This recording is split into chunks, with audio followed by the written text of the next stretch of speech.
My family used to say that I spent more time with books than I did with people. Maybe that's why I never learned to read the real story behind a person's eyes. Lisa was naive and she was over-trusting. Everyone she met was a friend. She really didn't know not everyone is kind and gentle.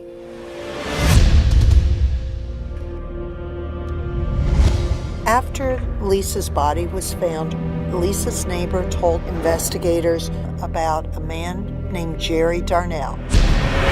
The resident had let this guy, Jerry Darnell, sleep on his couch for at least several weeks before Lisa's murder. But the day after the murder, he disappeared. I'd seen Jerry with my own eyes, but to everyone else, it was almost like he was a figment of their imagination. They had the name Jerry Darnell, but that's all they had to go on. Detectives tried to follow up. The problem was they had no one more to talk to. It essentially came to be a cold trail, a cold case at that point. Sometimes, if a story got too sad, I'd flip to the end real fast. Sure wish my family could do that now. Dad constantly felt that it was going to get solved, it was going to get solved, it was going to get solved. Me and Mom had always had the belief that we would never find out who it was. There was just too many years there that had passed, and we feared at that point that we would probably never get an answer.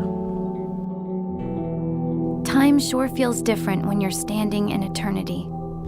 For 22 years, my world just dragged. And then suddenly, everything started up again real fast. January 1st of 2007, I was assigned to the cold case homicide unit, and this was the first case I picked out. Once Sergeant Albert took Lisa's file out of storage, he found out the biggest clue of all was in there waiting for us to go take a look at it. DNA identification had advanced a lot so it could work with the samples that had been taken.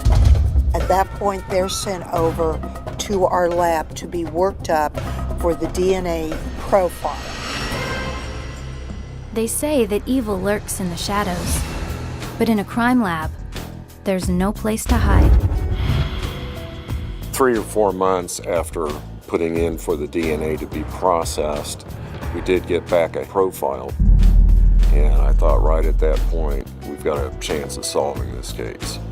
Of course, the first person they turned to was the person my family had suspected all along. We asked Lisa's old boyfriend, Adam Albertson, for a DNA sample.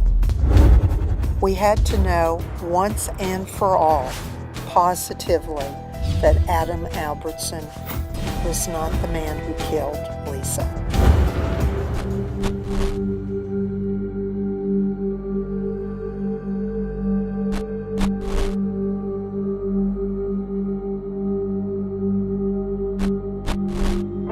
Adam and I both knew that life can be cruel.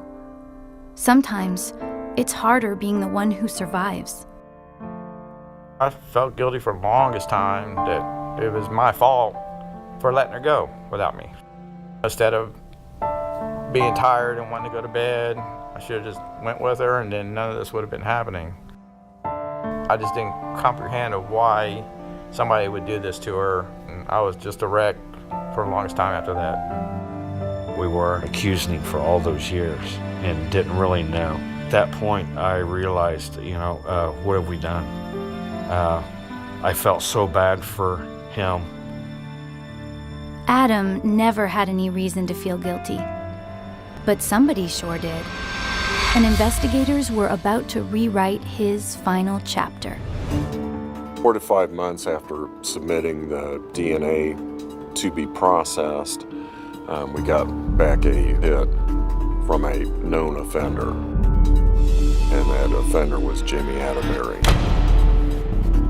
Jimmy Atterbury was in prison finishing a sentence in St. Louis, Missouri. He had been in prison since the end of 1985 on 2 different armed rape cases. Every good mystery has a plot twist that's a bolt from the blue. And in my book, that twist was named Jimmy Atterbury.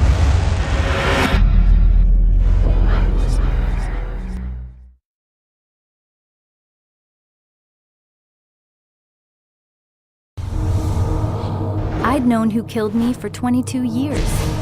But for everyone else, it was definitely going to be a surprise ending.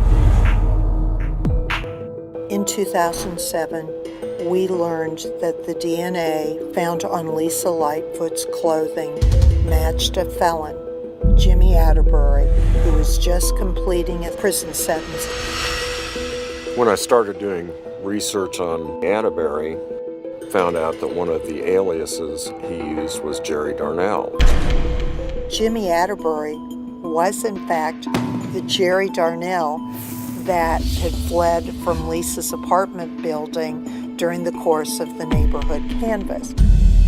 Detectives knew that 22 years in prison probably hadn't changed Atterbury one single bit. He was within weeks of being free again to go where he wanted and do what he wanted. He would not have to report to anybody, and that was our greatest fear, that once he's out, he'll do it again. Detective Albert traveled to St. Louis, Missouri, where Jimmy Atterbury was at that point. You could tell there was just something not right from him. He was creepy. I started talking to him, asking him questions. He told us about using the name Jerry Darnell, and he admitted to coming to Indianapolis. But when I showed him the photo of Lisa Lightfoot, he just looked down and he said, "I think I need a lawyer." Sergeant Albert arrested Jimmy Atterbury on the charges of murder and rape. He was extradited from St. Louis, Missouri, back to Indianapolis. Sometimes the devil is in the details. But in this case, the details were buried deep in the devil himself. From what we know, Lisa left the apartment at 10:30. He lived in this same building with her, so now all he had to do was wait for the opportunity to commit his crime. Jimmy Atterbury took her at knife point into her car that was parked right outside. At knife point, he forced her 4 blocks to that concealed area.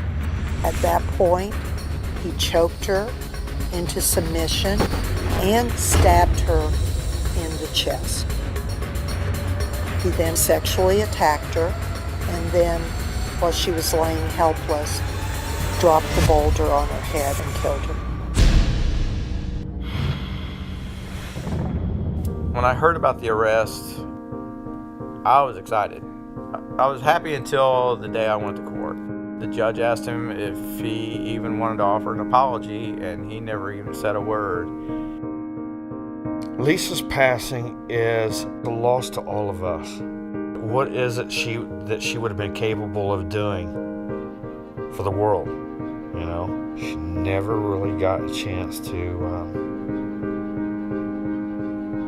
show her potential or anything, and that's a shame. I was always afraid if I put down a good book, it was somehow going to go on without me. Of course, books don't work like that, but life sure does. I'm just glad that, like a favorite story, people can carry you around in their hearts forever.